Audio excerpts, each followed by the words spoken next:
Salam, selamat pagi Bapak Ibu, Saudara-saudari yang dikasihi Tuhan Yesus Kristus.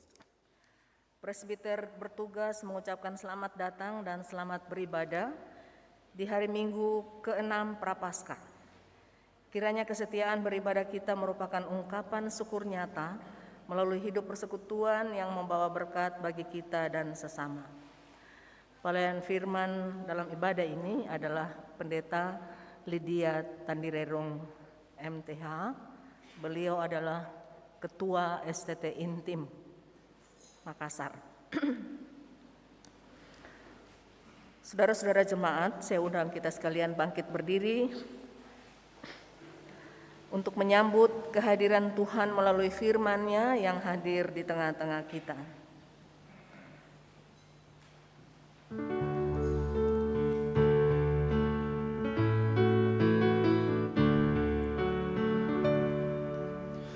Mari menyembah Allah yang esa, agung dan besar selama-lamanya. Bapa, Putra, Roh Maha Kudus, kami datang sujud menyembah.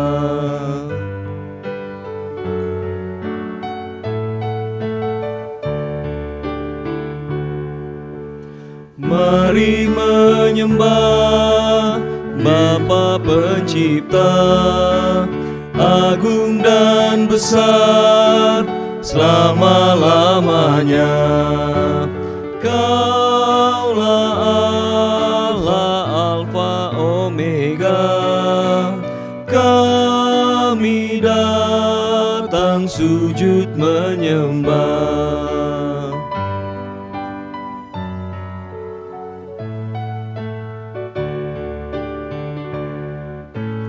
Mari menyembah Yesus penebus, agung dan besar selama-lamanya. Kaulah juru selamat dunia, kami datang sujud menyembah.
Mari menyembah Roh Maha Kudus, agung dan besar selama-lamanya.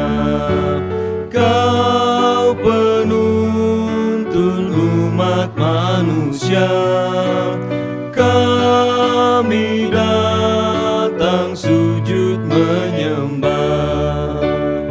Mari menyembah.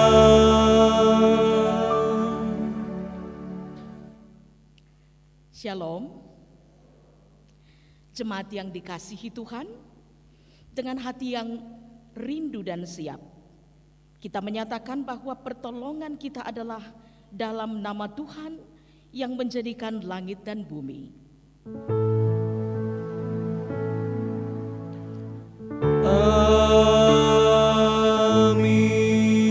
Amin. Demikian nats pembimbing kita. Akan tetapi Allah menunjukkan kasih-Nya kepada kita oleh karena Kristus telah mati untuk kita ketika kita masih berdosa. Kasih karunia dan damai sejahtera dari Allah Bapa dan Kristus Yesus Juru Selamat kita menyertai kamu sekalian.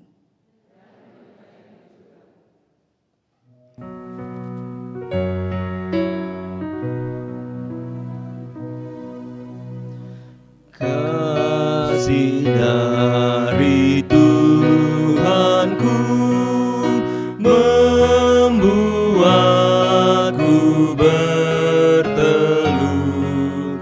Ku rindukan kasih-Nya, kasih besar. Yesus jadi manusia, pikul dosa dunia, sukacitanya telah kasih besar, kasih besar, kasih besar, kasih Tuhanku ajaib dan besar, kasih besar.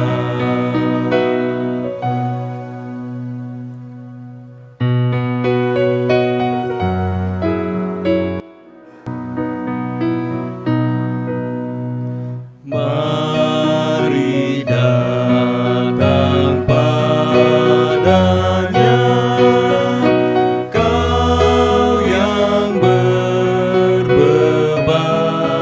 berat, terima janji selamatnya, kasih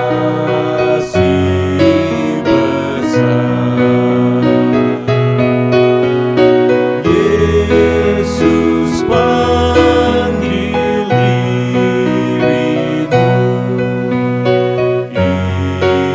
ikutlah bersamanya ke Yerusalem bahkan, kasih besar,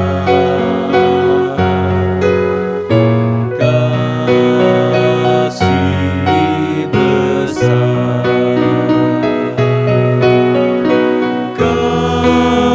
kasih besar, kasih Tuhanku ajaib dan besar, kasih besar.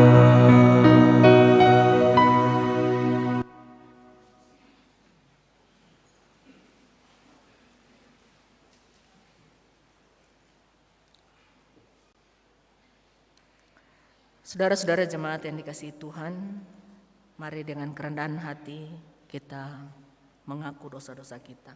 Mari berdoa. Allah Bapa Surgawi, kami mengaku di hadapan-Mu bahwa seringkali kami tidak melakukan ajaran dan perintah firman-Mu.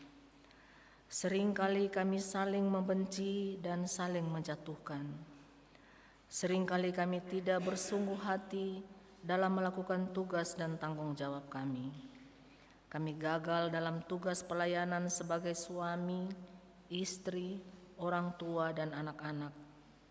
Kami gagal dalam tugas pelayanan sebagai majelis jemaat dan pelayan pelkat. Kami melayani dengan sesuka hati dan menolak untuk melayani dengan taat. Kami gagal dalam tugas pelayanan sebagai jemaat Tuhan. Kami jarang datang beribadah dalam ibadah keluarga dan ibadah pelayanan kategorial. Kami gagal menjadi pekerja yang jujur dan tulus. Kami gagal menjadi jemaat-Mu yang setia, taat dan hormat pada firman-Mu. Allah Bapa Sorgawi, dengarkanlah pengakuan kami, ampunilah kami akan dosa-dosa kami. Kuduskanlah kami, agar kami layak untuk menerima berkat dan cinta kasih-Mu. Dalam nama Tuhan Yesus Kristus, Sang Juru Selamat kami semua.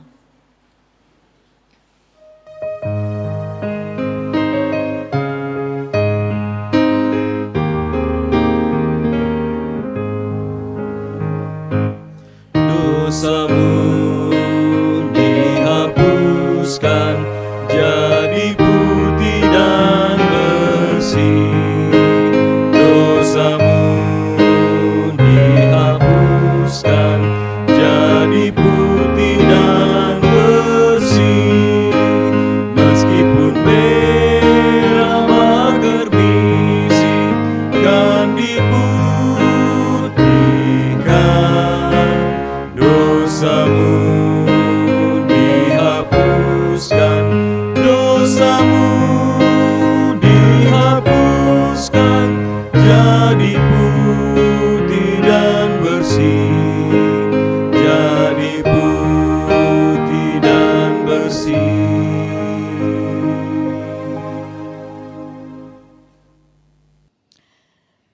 Segenap jemaat kekasih-kekasih Kristus, kepada setiap orang yang telah mengaku dosa dan bertobat, disampaikan berita anugerah pengampunan seperti tertulis dalam Mazmur 103 ayat 10-12 yang menyatakan, tidak dilakukannya kepada kita setimpal dengan dosa kita, dan tidak dibalasnya kepada kita setimpal dengan kesalahan kita.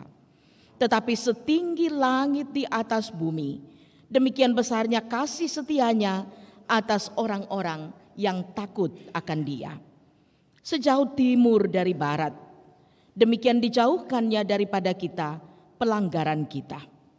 Berdasarkan firman Tuhan ini, sebagai pelayan Yesus Kristus, kami memberitakan bahwa pengampunan dosa telah berlaku dalam nama Bapa dan Anak dan Roh Kudus. Syukur pada Tuhan. Amin.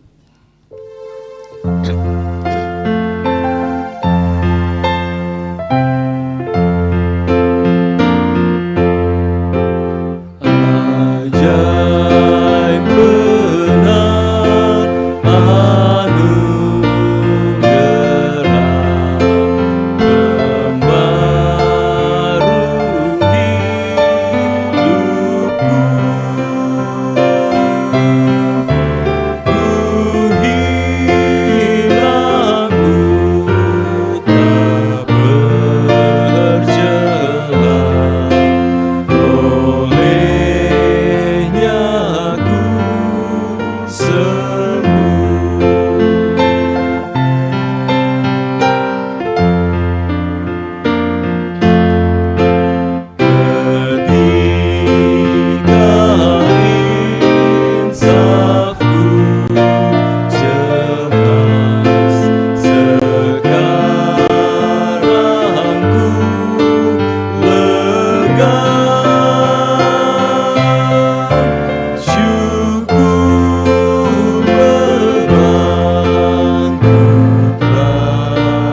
Jemaat Tuhan, marilah kita berdiri untuk mendengarkan perintah baru.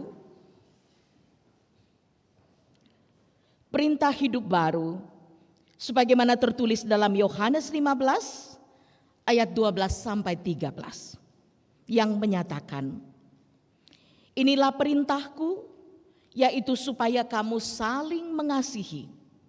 Seperti aku telah mengasihi kamu.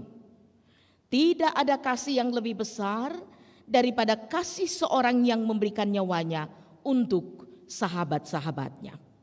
Roh Kudus menolong kita mewujudkan kemuliaan Allah dalam seluruh hidup dan kesaksian kita di dunia.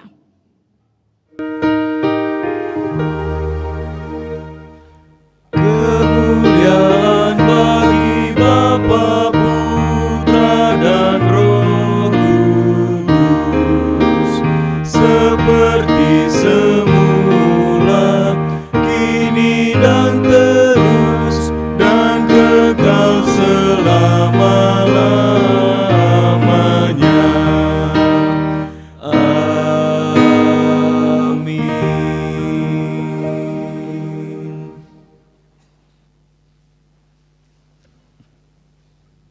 Kami undang dengan kasih paduan suara Syir Kasidau untuk memuji Tuhan.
Damba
Terima kasih paduan suara Syirka Sidau. Ini agak susah nyebutnya ini.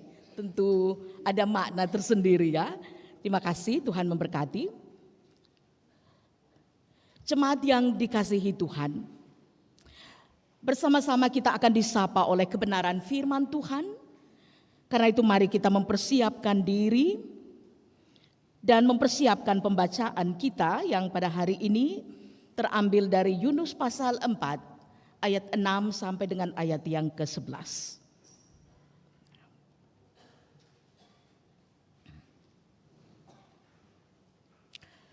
Mari dengan hati yang rindu dan dengan Alkitab yang terbuka, kita mohon pertolongan Roh Kudus di dalam doa. Kita berdoa. Kepadamu puji-pujian, madah syukur dan segala kemuliaan layak kami persembahkan Tuhan. Karena Engkau Allah yang baik bagi semua orang. Tuhan yang telah menuntun kami untuk berkumpul dalam persekutuan kasih di tengah-tengah ibadah hari Minggu di Jemaat Tuhan di GPIB, Jemaat Bahtera Kasih di tempat ini. Kami boleh jumpa dalam keadaan baik dan sehat semua karena kemurahan dan kebaikan Tuhan. Dalam sukacita persekutuan pagi ini, firman-Mu akan diberitakan. Kami mohon kehadiran-Mu ya Allah Roh Kudus untuk meneguhkan kami semua dengan hikmat. Supaya oleh hikmat dan kerinduan itu, kami boleh diteguhkan untuk tidak sekedar menjadi pendengar firman, tidak juga hanya fasih memperkatakan firman itu. Tetapi lebih dari itu Tuhan, kami sungguh-sungguh rindu untuk menjadi pelaku firman Tuhan dan menghidupi kehendak-Mu dalam kesempatan hidup yang Tuhan masih akan anugerahkan. Berfirmanlah Bapa, karena kami telah siap mendengar. Di dalam nama Tuhan Yesus kami berdoa. Haleluya. Amin. Marilah berdiri untuk mendengarkan firman Tuhan. Hosiana. Hosiana, Hosiana, Hosiana.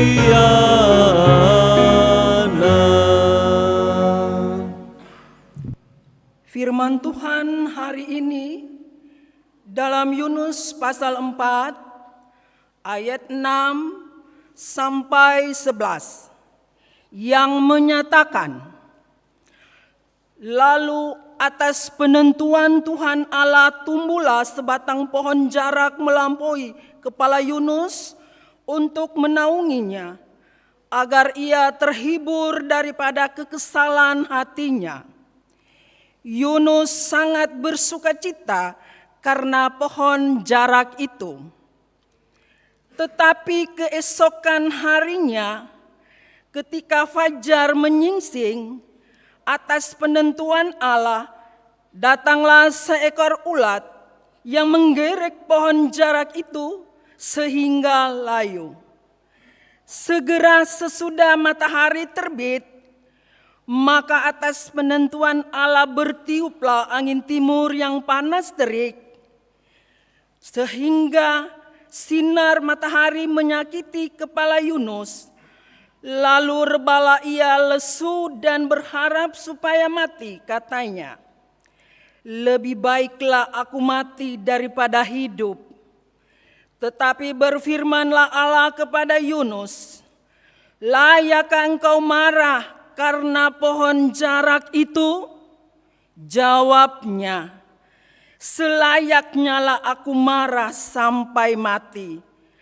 Lalu Allah berfirman, engkau sayang kepada pohon jarak itu, yang untuknya sedikit pun engkau tidak berjeripaya dan yang tidak engkau tumbuhkan, yang tumbuh dalam satu malam dan binasa dalam satu malam pula.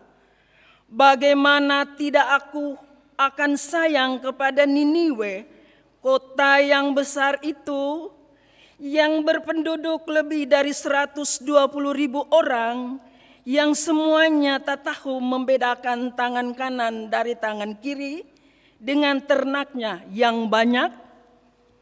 Demikian pembacaan Alkitab. Hendaklah firman Tuhan diam dengan segala kekayaannya di antara kamu, dan ucaplah syukur kepada Allah.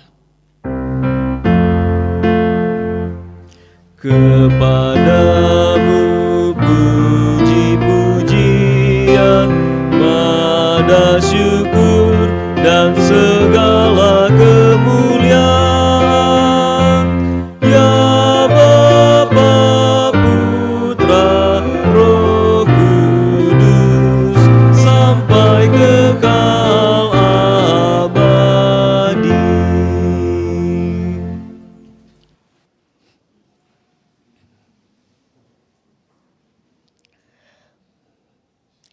Saudara-saudara jemaat yang dikasihi Tuhan, sekali lagi shalom. Apa kabar hari ini? Ya, kita bersyukur bahwa semua mengatakan minimal baik, tetapi juga luar biasa.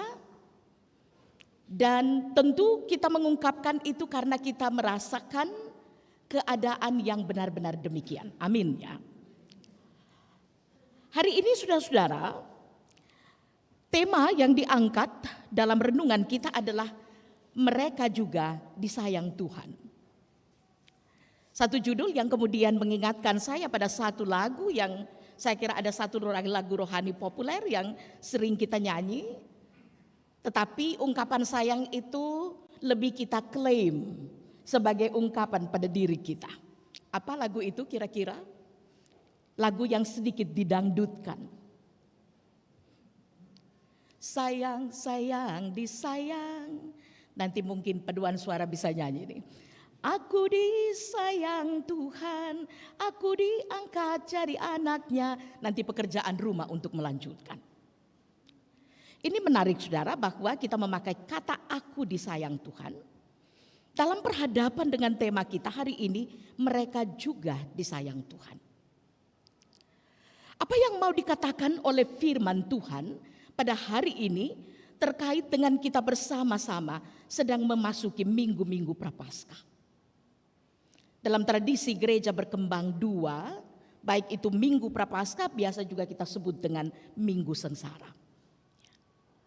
Kita sudah mulai dengan perayaan Rabu Abu, ini juga beragam di masing-masing gereja. Kemarin di hari Rabu Abu ada banyak yang kemudian posting-posting tanda salib di dahi, selfie, berfoto bersama, which is good. Tetapi tentu pertanyaan yang menjadi begitu mendasar bagi kita saudara-saudara adalah, apa yang bersama-sama akan kita lalui, alami, resapi, hidupi bersama, dan kita ambil dan kita timba sebagai makna minggu-minggu Prapaskah ini. Salah satu saudara-saudara yang sering kita dengar adalah kata sensura morum. Kata sensura morum saudara-saudara biasa diistilahkan sebagai kesempatan untuk hadap diri. Ibarat Pak Dokter atau Ibu Dokter, kalau biasanya selama ini stetoskopnya diarahkan kepada pasien, saatnya kita lebih banyak mengarahkan stetoskop itu untuk meneliti dan menyelidiki diri kita. Seberapa layak kita di hadapan Tuhan?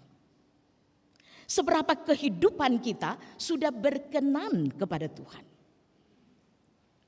Satu pertanyaan yang kemudian berulang dalam pembacaan kita dalam kitab Yunus ini adalah ketika Tuhan bertanya kepada Yunus, layakkah engkau marah? Apa yang mendorong saudara-saudara kemudian pertanyaan Tuhan, layakkah engkau marah kepada Yunus menjadi perenungan kita sebagai jemaat Tuhan dalam minggu-minggu sengsara ini. Layakkah aku marah? Kelayakan pada aspek mana yang mau disebut atau mau disorot dalam renungan kita pada pagi ini? Saudara-saudara, sosok Yunus tentu bukan sosok yang baru bagi kita. Kisah Yunus adalah kisah yang sangat familiar bagi kita sejak kita sekolah minggu. Ya. Secara khusus, kisah tentang Yunus di perut ikan. Itu berarti kisah tentang Yunus, bagaimana seorang Yunus dipanggil dari tengah-tengah bangsanya. Dipanggil dari tengah-tengah zona amannya. Dipanggil dari tengah-tengah zona nyamannya untuk atas nama Tuhan memberitakan seruan pertobatan kepada kota Niniwe. Kalau kita lihat saudara-saudara dan kita perhatikan sedikit latar belakang, Yunus ini berasal dari Israel, seorang nabi yang dipakai Tuhan di Israel Utara. Tentu dalam sejarah kita kenal dan kita ingat bahwa Israel akhirnya kemudian terpecah dua. Israel Selatan yang kemudian beribu kota Yerusalem atau biasa disebut dengan Yehuda, lalu kemudian Israel Utara yang beribu kota Samaria. Yunus dipanggil untuk menjadi nabi di Samaria di saat pemerintahan Raja Yerobeam, anak dari Raja Yoas, yang kemudian dikatakan di dalam 2 Raja-Raja 14 ayat 25 sebagai raja yang benar-benar berperilaku jahat kepada Tuhan. Dan dengan demikian juga diikuti oleh segenap rakyatnya. Apa yang para nabi sorot pada waktu itu saudara-saudara juga adalah persoalan pergumulan tentu kehidupan bermasyarakat, berbangsa, bernegara kita.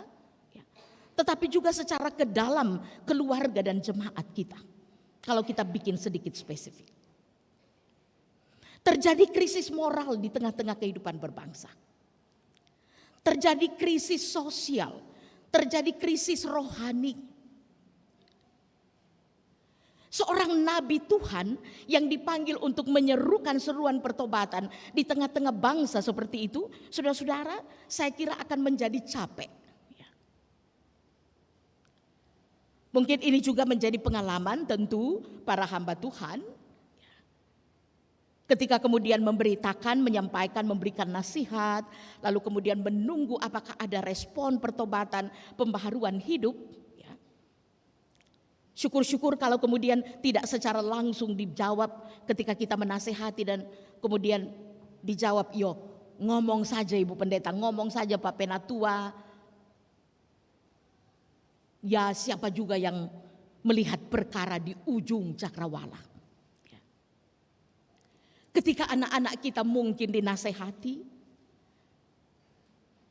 rajin-rajin ke persekutuan, mungkin ini hal yang sangat praktis misalnya. Nak rajin-rajin ke persekutuan. Di luar sana ada begitu banyak tantangan. Fondasi imanmu harus diperkuat. Biasanya kadang-kadang anak-anak muda, ya, anak-anak kita para milenial, tetapi juga banyak anak-anak kami di sini, ya, dijauhkanlah kiranya. Anak-anak biasanya menjawab, sudahlah. Papa mama tidak usah terlalu banyak nasihati, oma opa tidak perlu terlalu banyak kasih nasihat. Kalian saja dulu yang rajin-rajin ke gereja. Kalian saja yang rajin-rajin ke persekutuan. Kalian yang sudah bau-bau tanah, ya. Itu biasanya ada anak-anak yang kemudian ngeyel ngomong gitu ya. Bau-bau tanah itu artinya sudah dari sisi umur sudah dekat-dekat ke Panara atau ke mana itu? Ke Macanda atau kemana gitu ya. Tetapi kemudian kita melihat bahwa anak-anak muda juga berakhir kehidupannya such a way. Ya. Mungkin karena narkoba, ugal-ugalan di jalan dan lain-lain sebagainya. Sehingga kemudian tidak ada pembedaan usia ketika kita berbicara tentang bagaimana hal diberi peringatan untuk kemudian berbalik kepada kehendak Tuhan dari kehidupan kita yang lama. Ini dilakukan oleh Yunus, saudara-saudara, kalau kita membaca lebih lengkap. Ya, secara khusus latar belakang pelayanan Yunus di Samaria. Bagaimana krisis rohani,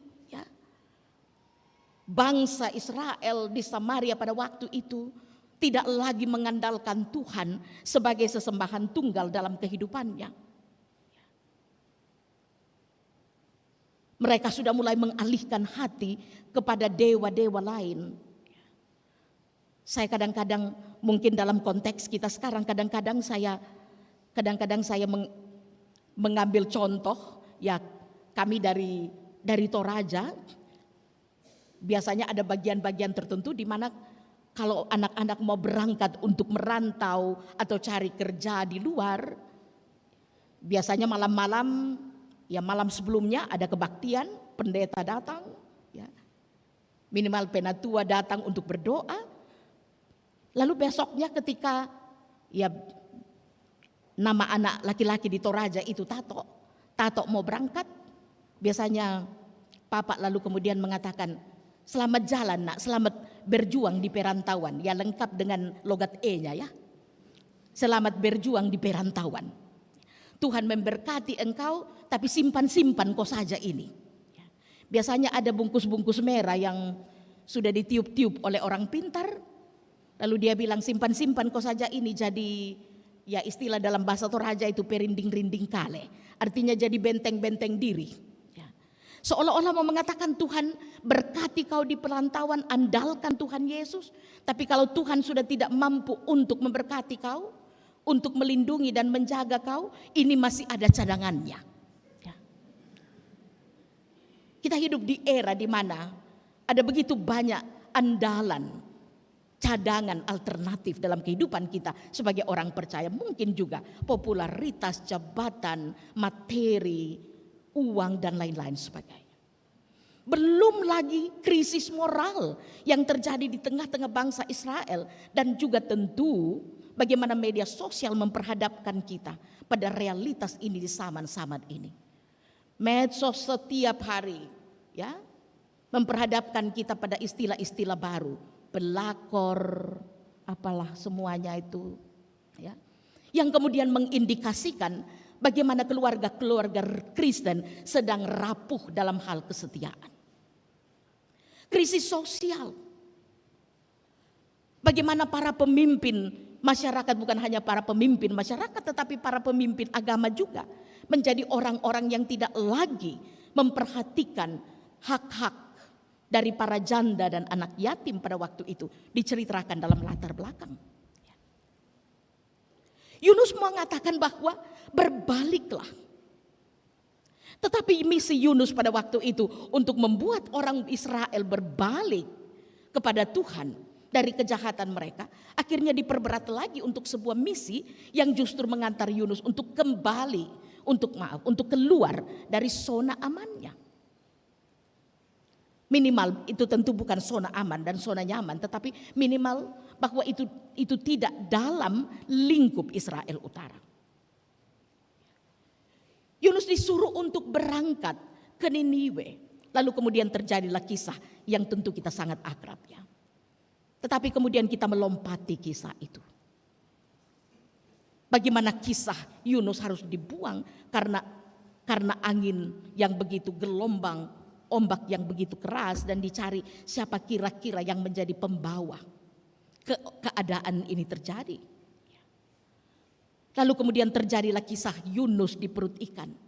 Dan bagaimana kemudian Allah membentuk Yunus untuk pada akhirnya dalam pelariannya ke Tarsis, Allah tarik kembali untuk sebuah misi yang besar. Mengarahkan Yunus kembali ke Niniwe, kepada satu sasaran kasih Tuhan yang besar dan akan menjadi pelajaran bagi seorang Yunus sebagai nabi Tuhan pada waktu itu. Saudara-saudara, mungkin juga kita terbiasa setidaknya seperti Yunus. Yunus mencoba untuk lari dari apa yang seharusnya Tuhan arahkan keluar dari zona amannya. Seringkali yang terjadi bagi kita kadang-kadang terbiasa bereskan dulu persoalan ke dalam. Tentu itu bukan sesuatu yang tidak dibolehkan. Kita membereskan sesuatu secara ke dalam keluarga kita, ke dalam komunitas kita, ke dalam jemaat kita. Tentu itu adalah kerinduan setiap orang.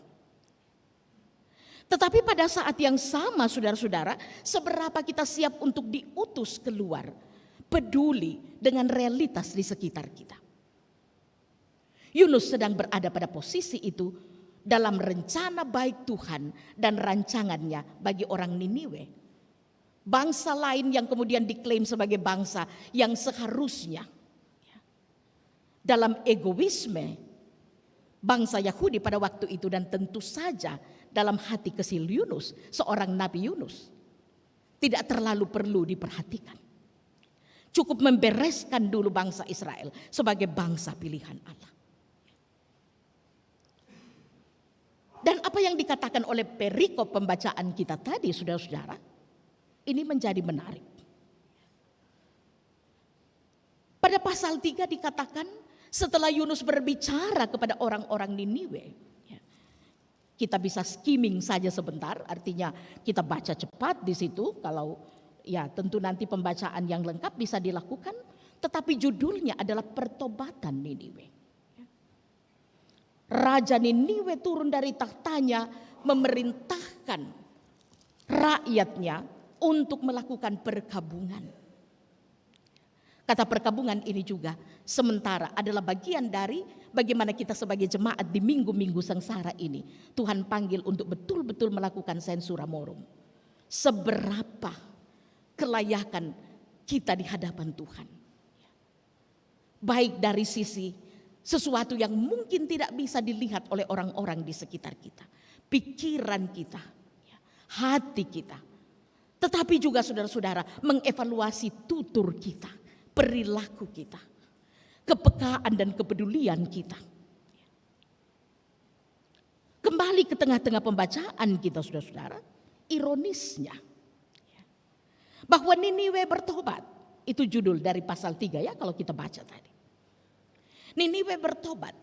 Itu berarti suara Yunus oleh penyertaan Tuhan membuat orang-orang Niniwe tidak menunggu lagi.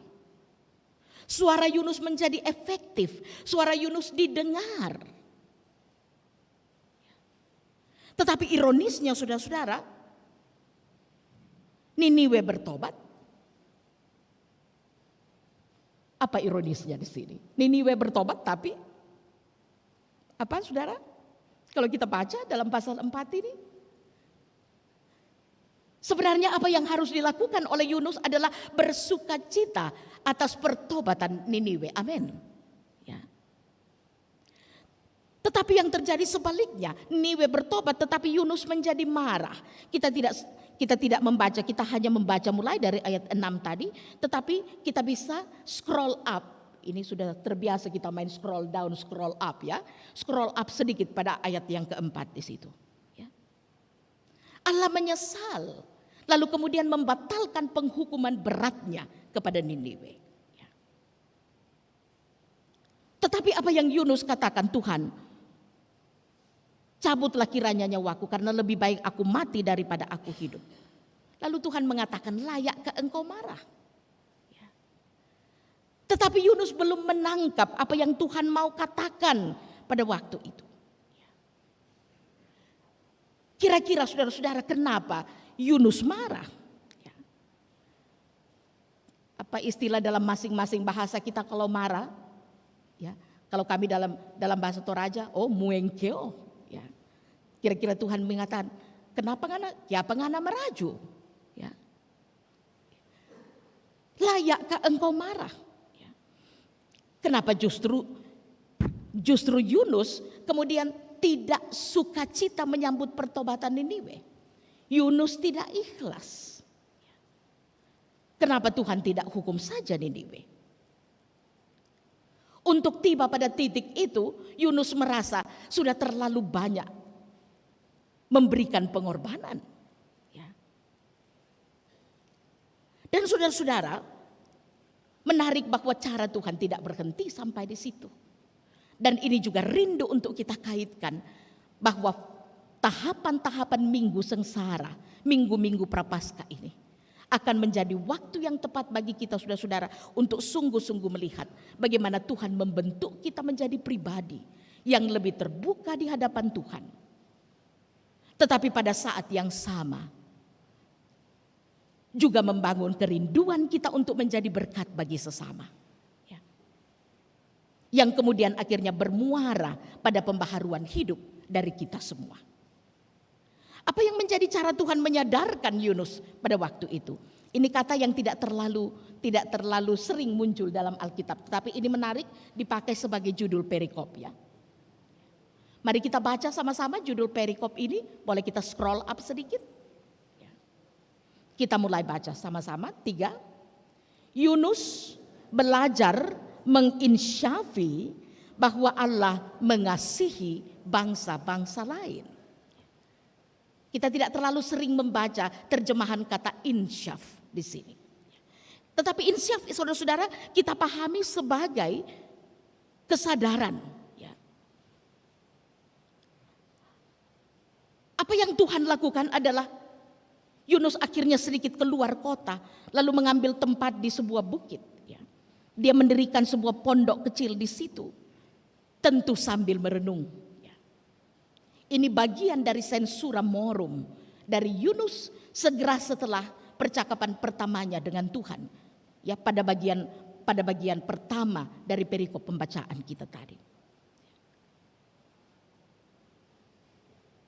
Lalu kemudian dikatakan di dalam pembacaan kita, Tuhan membantu dengan tiba-tiba saja oleh perkenan Tuhan, oleh ketentuan Tuhan, ada satu pohon jarak yang kemudian tiba-tiba menjadi rimbun menaungi Yunus dari terik matahari supaya ia terhibur dari kekesalannya.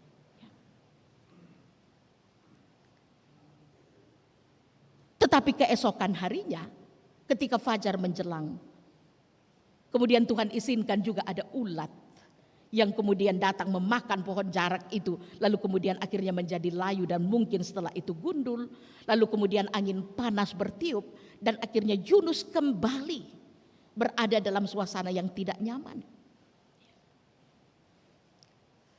Dalam kondisi seperti ini, saudara-saudara yang dikasihi oleh Tuhan, kita juga diajak untuk merenungkan bagaimana penyejajaran kehidupan kita pribadi lepas pribadi di dalam merespon cara Tuhan untuk membentuk kita. Amin.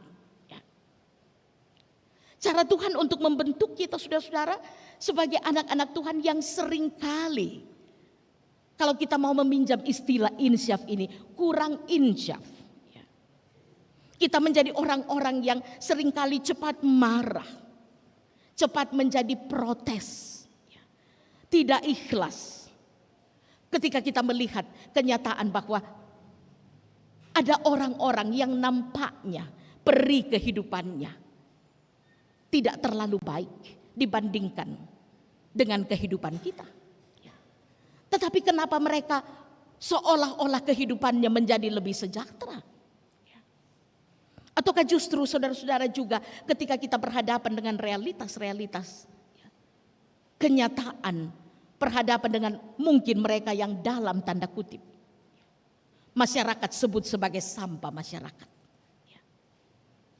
Orang-orang yang kemudian hidup dalam pergumulan yang mungkin karena tekanan tertentu.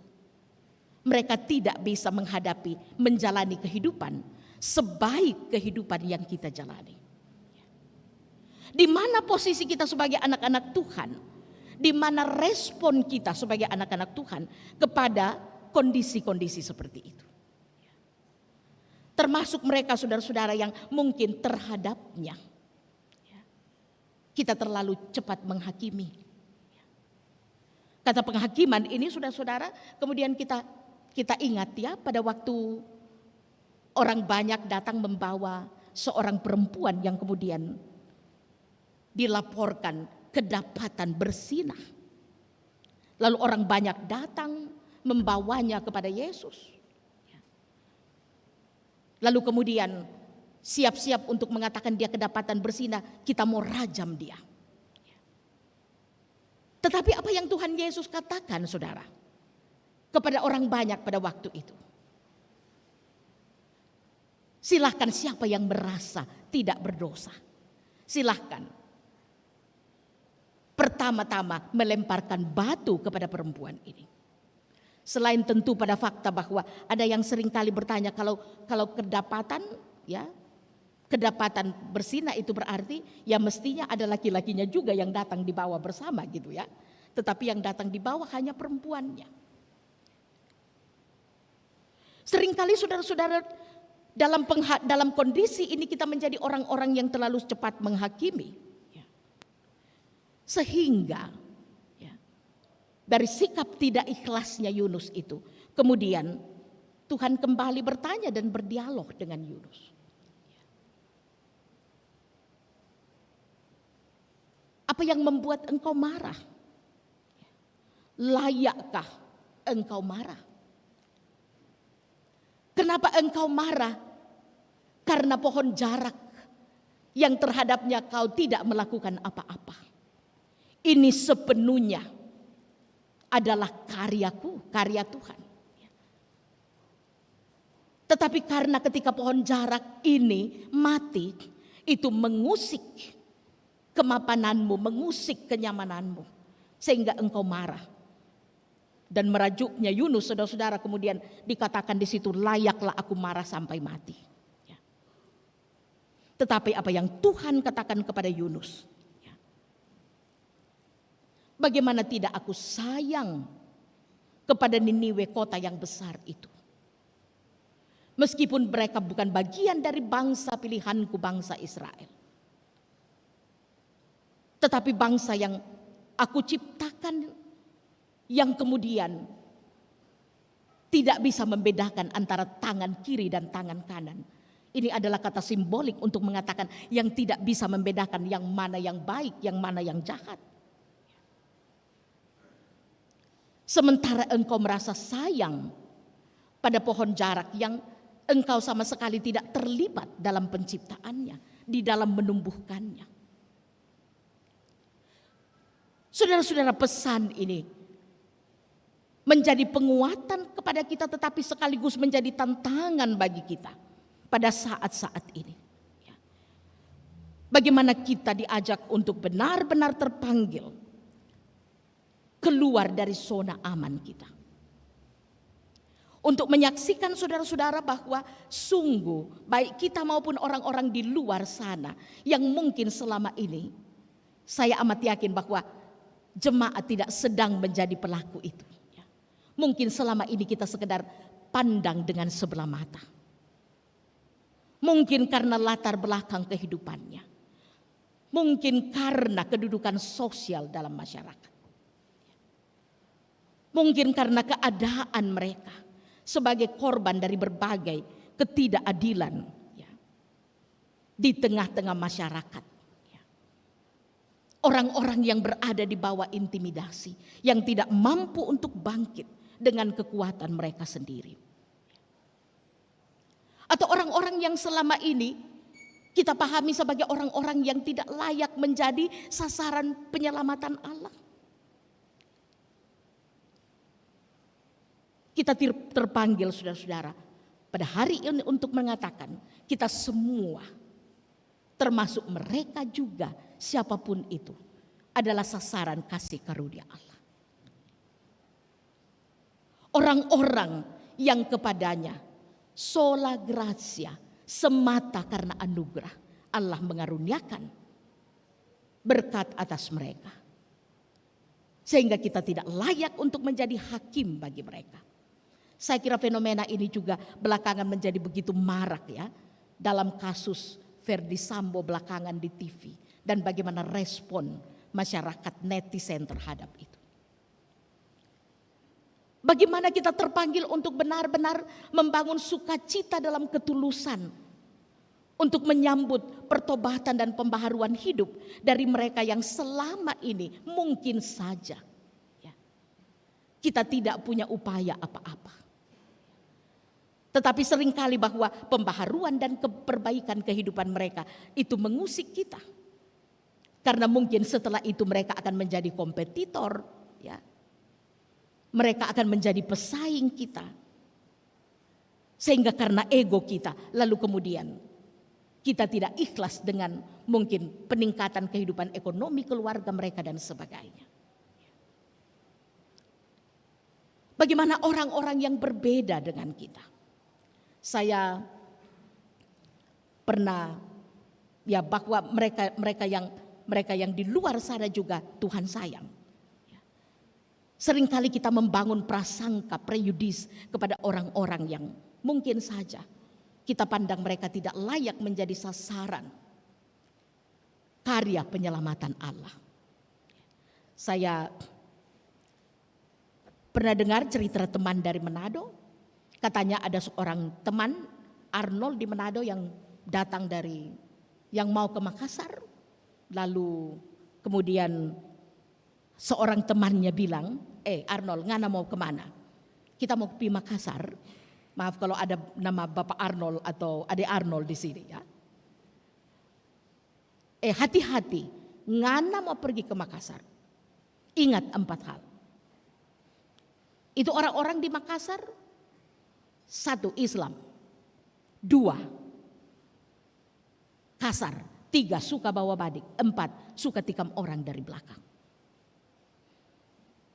Dengan baggage ini kemudian dia datang ke Makassar, menginap dekat-dekat dengan pantai Losari di bawah. Lalu harus naik bentor atau naik beca untuk pergi makan pisang epek di pantai Losari. Dan dia sudah naik duduk membelakangi tukang bentor, tapi tiba-tiba saja seperti kaset itu terputar, doktrin yang dia dengar di sana, prasangka itu, akhirnya dia Arnold tiba-tiba berbalik dan menghadap ke tukang beca. Ya.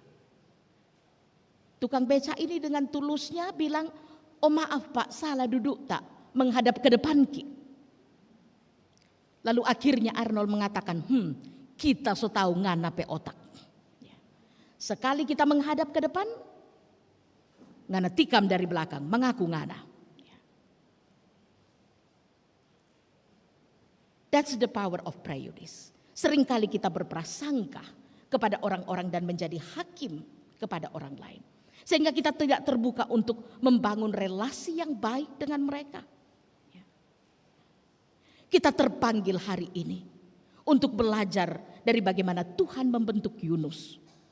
Keluar dari ego kita.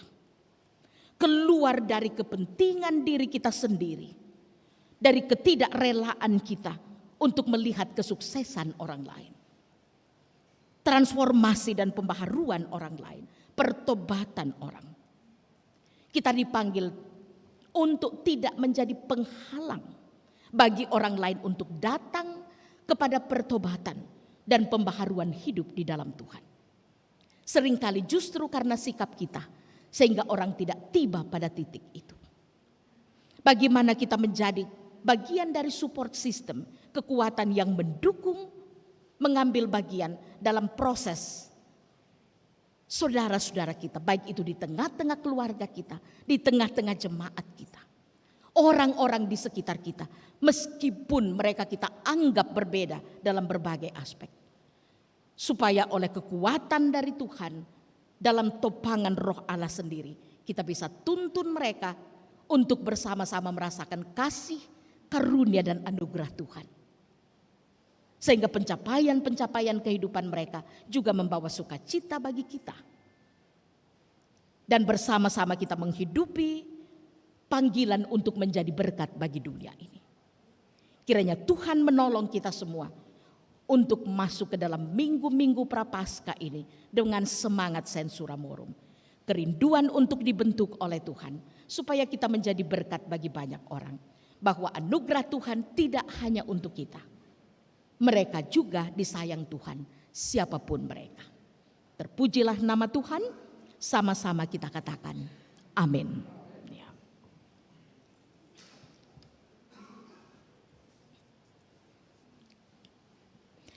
Mari sesaat kita ambil saat hening.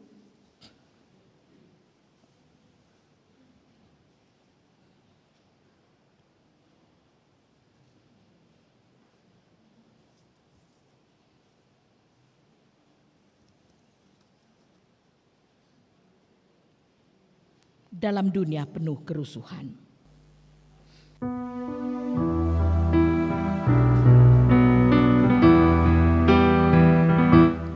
Dalam dunia penuh kerusuhan, di Tuhan, datanglah kerajaan-Mu. Di gereja yang harus bersatu, agar nyata manusia baru, datanglah kerajaan-Mu. Datanglah, datanglah, datanglah kerajaan-Mu.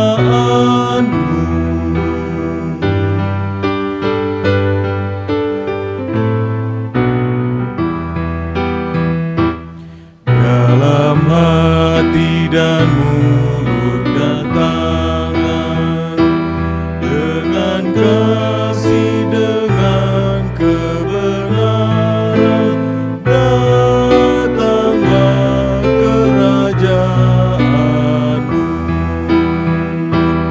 Karena Kaulah empunya semua, demi Kristus umat-Mu berdoa, datanglah kerajaan-Mu. Datanglah, datanglah, datanglah kerajaan-Mu.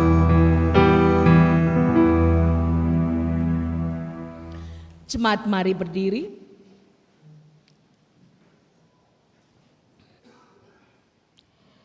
Mari bersama-sama dengan segenap orang percaya di segala waktu dan tempat. Kita mengaku iman kita menurut pengakuan iman rasuli, karena itu dengan hati dan mulut masing-masing orang berkata, aku percaya kepada Allah, Bapa yang Maha Kuasa, Khalik langit dan bumi, dan kepada Yesus Kristus, anaknya yang tunggal Tuhan kita, yang dikandung daripada Roh Kudus, lahir dari anak darah Maria, yang menderita di bawah pemerintahan Pontius Pilatus, disalibkan, mati dan dikuburkan, turun ke dalam kerajaan maut. Pada hari yang ketiga, bangkit pula dari antara orang mati, naik ke surga, duduk di sebelah kanan Allah, Bapa yang Maha Kuasa, dan akan datang dari sana untuk menghakimi orang yang hidup dan yang mati. Aku percaya kepada Roh Kudus, gereja yang kudus dan am, persekutuan orang kudus, pengampunan dosa, kebangkitan daging, dan hidup yang kekal. Amin.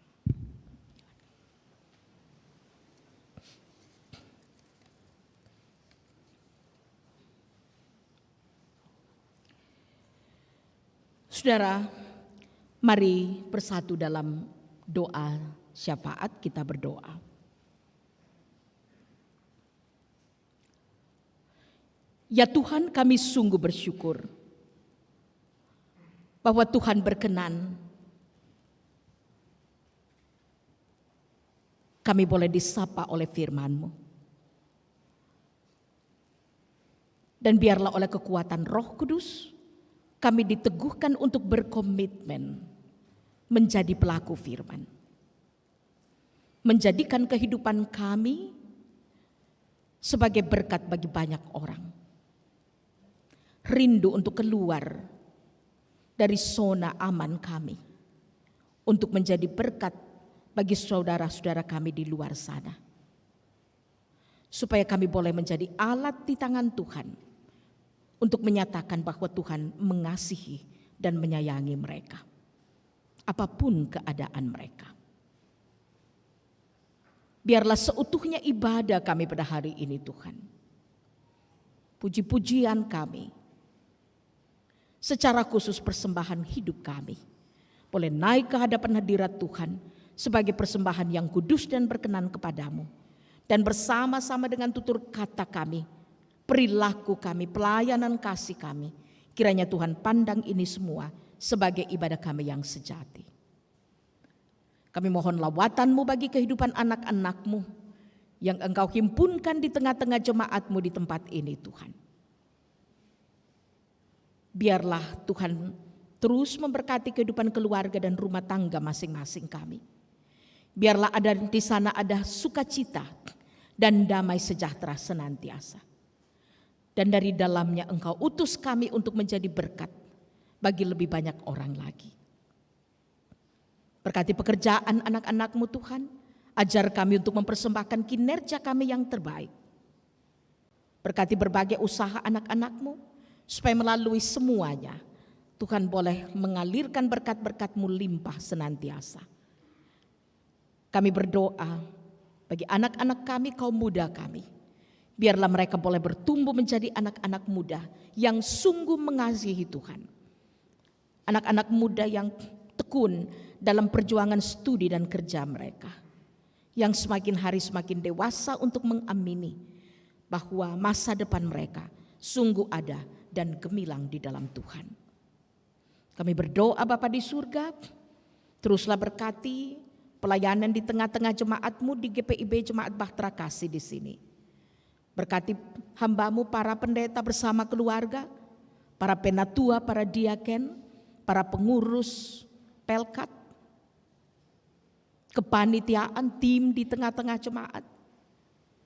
Biarlah anak-anak-Mu boleh mempersembahkan kerinduan pelayanan mereka dengan sungguh dan tulus. Mengaminkan bahwa di dalam Tuhan jerih lelah mereka tidak sia-sia. Dan olehnya jemaat Tuhan bertumbuh. Ya Tuhan, kami taruh ke dalam tangan Tuhan kekasih-kekasih kami yang pada saat ini mungkin sedang berada dalam keadaan sakit. Baik yang sedang dirawat di rumah sakit maupun di rumah masing-masing.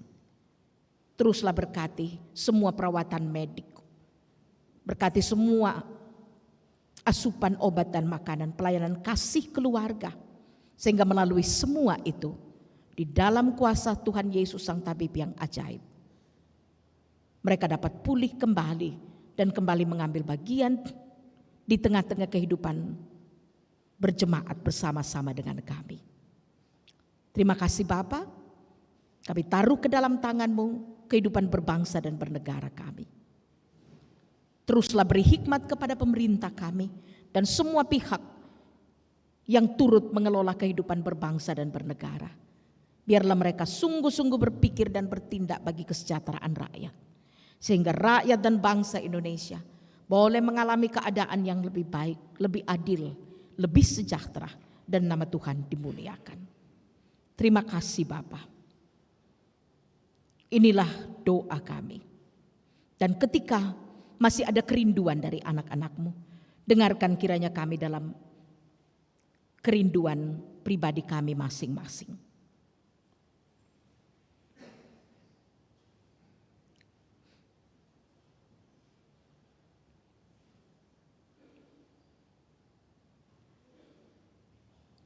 Ya Tuhan, dalam pengasihan-Mu kami mohon, peliharalah kami dalam kasih Yesus Kristus, Tuhan dan Juru Selamat kami, yang telah mengajar kami berdoa. Bapa kami yang di surga, dikuduskanlah nama-Mu, datanglah kerajaan-Mu, jadilah kehendak-Mu di bumi seperti di surga. Berikanlah kami pada hari ini makanan kami yang secukupnya. Dan ampunilah kami akan kesalahan kami, seperti kami juga mengampuni orang yang bersalah kepada kami. Janganlah membawa kami ke dalam pencobaan, lepaskanlah kami daripada yang jahat. Karena Engkau yang empunya.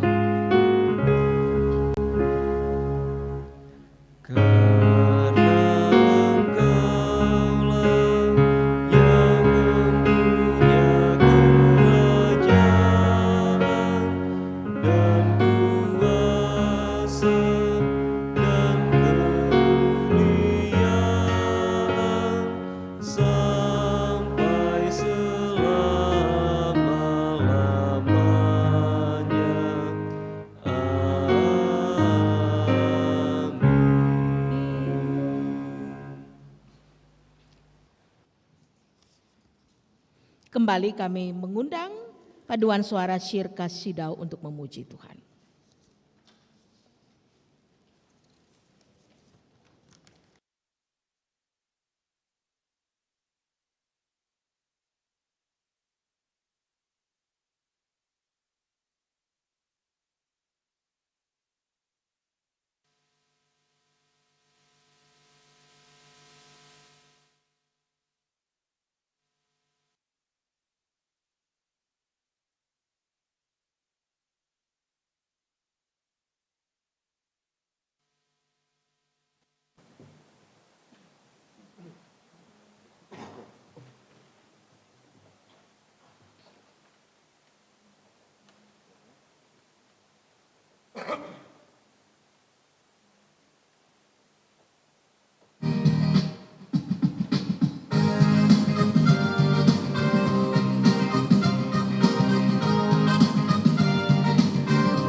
Sekali lagi terima kasih, Tuhan memberkati.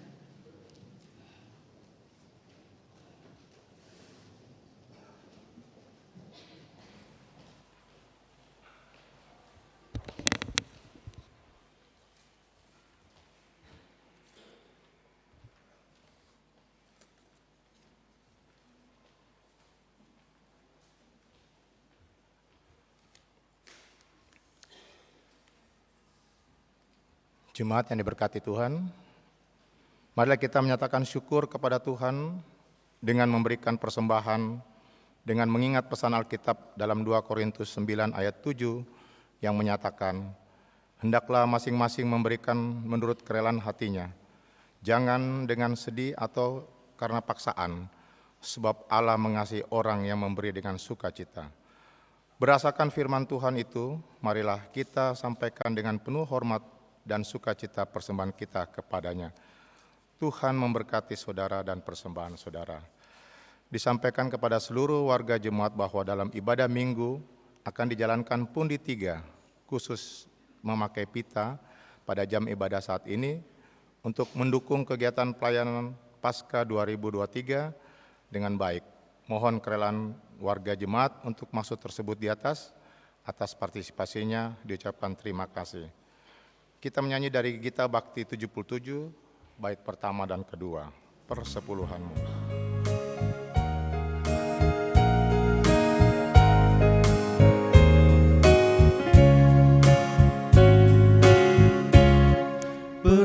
Persepuluhanmu hendaklah kau beri kepada Allah sumber berkat. Persepuluhanmu yang akan kau beri, itulah persembahan kudus. Marilah memberi persepuluhanmu dari hasil jerih payahmu. Apa yang kau beri kepada Tuhanmu, Dialah sumbernya. Persepuluhan bagi Allahmu, beri dengan setulus hatimu. Janganlah kau khawatir akan hari esokmu, Dia menjagamu. Persepuluhan dari tanganmu, asalnya juga dari Tuhanmu, dan Ia sanggup melipat gandakan yang kau beri, itulah janjinya.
yang sudah kau beri, memuliakan Sang Pemberi.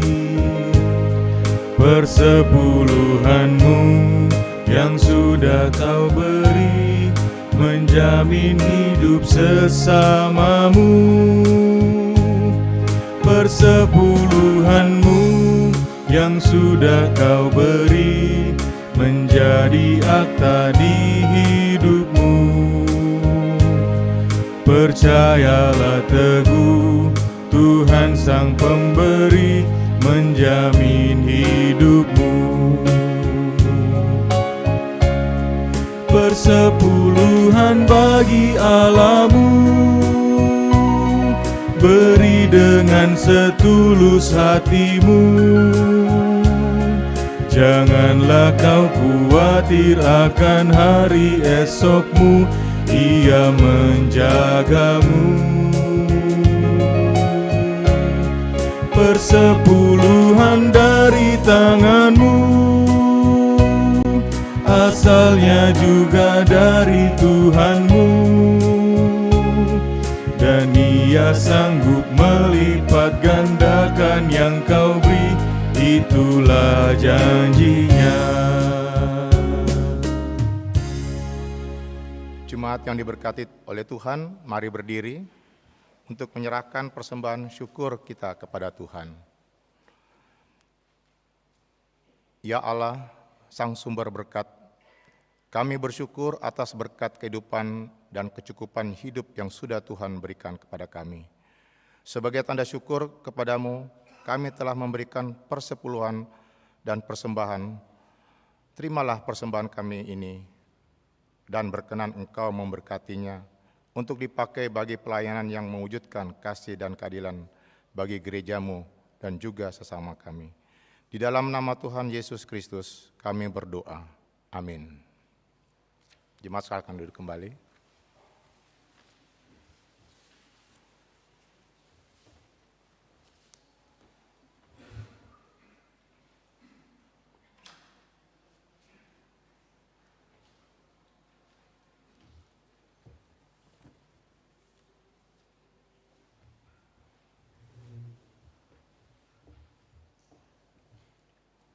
Warta Jemaat Minggu 26 Februari 2023. Mohon perhatian seluruh jemaat untuk Warta Jemaat yang mengingatkan akan panggilan, pengutusan, dan pelayan gereja sepekan mendatang. 1. Bidang teologi.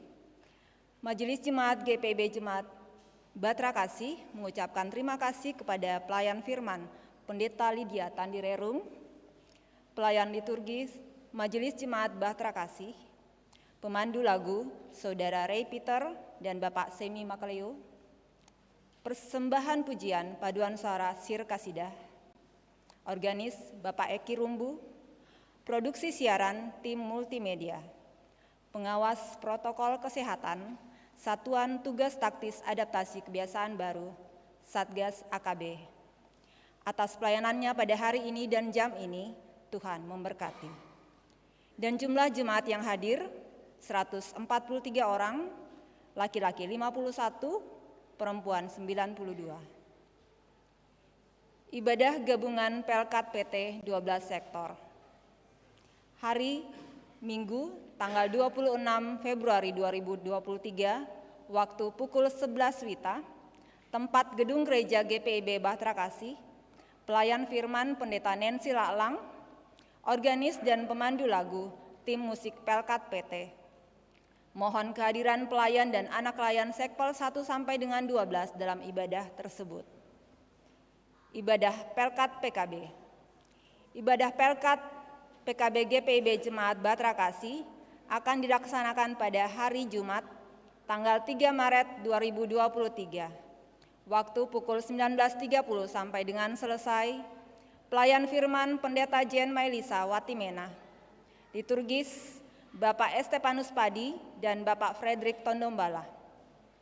Persembahan pujian paduan suara Pelkat PKB, pemandu lagu Bapak Hendrik Alexander Watilete, organis Bapak Eki Rumbu.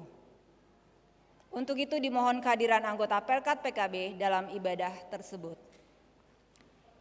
Kedua, bidang Inforkom dan Litbang.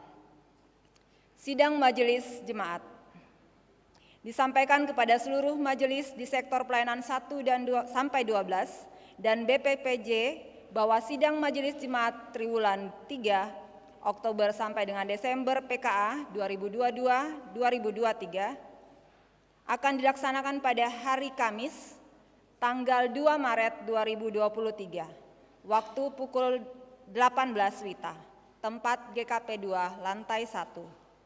Diharapkan kehadiran anggota majelis dan BPPJ dalam sidang Majelis Jemaat tersebut dan penyampaian ini bersifat undangan. Majelis Jemaat GPIB Bahtera Kasih Makassar menyampaikan terima kasih dan atas setiap bentuk bantuan yang diberikan Bapak, Ibu, Saudara-saudari untuk menunjang kegiatan pelayanan di jemaat ini. Tuhan memberkati.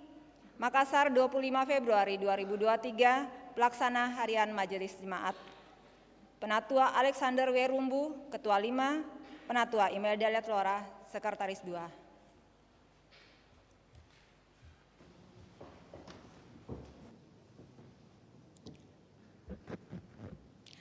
Jemaat yang dikasihi Tuhan, mari saya jemput berdiri.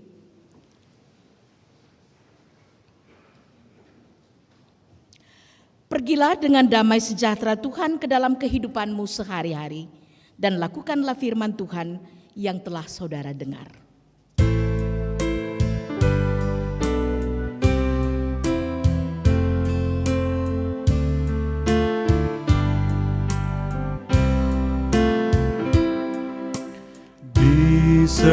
Setiap janjiku dan setiap doaku, juga langkah imanku, Tuhan bersamaku.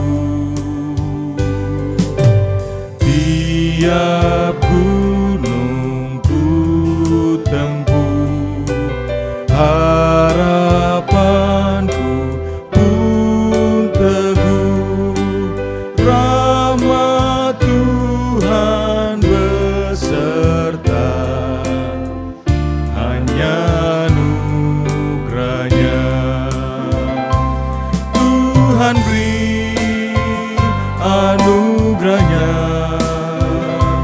Tuhan beri kuasanya. Kristuslah di dalamku, aku menang bersamanya.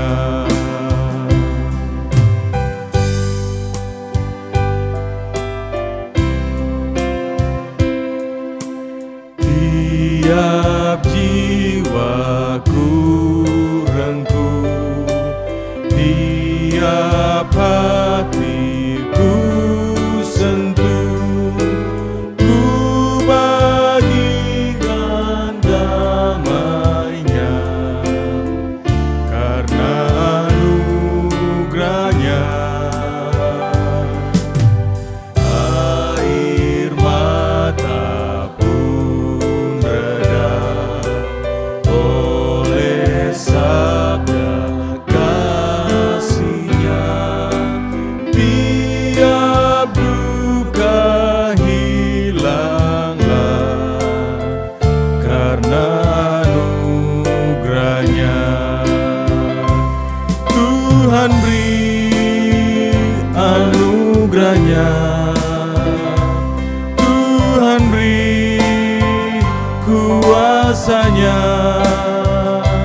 Kristuslah di dalamku, aku menang bersamanya.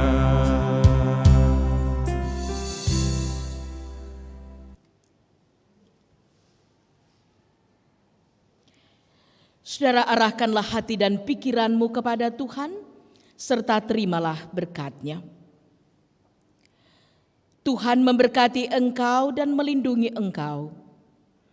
Tuhan menyinari engkau dengan wajah-Nya dan memberi engkau kasih karunia. Tuhan menghadapkan wajah-Nya kepadamu dan memberi engkau damai sejahtera.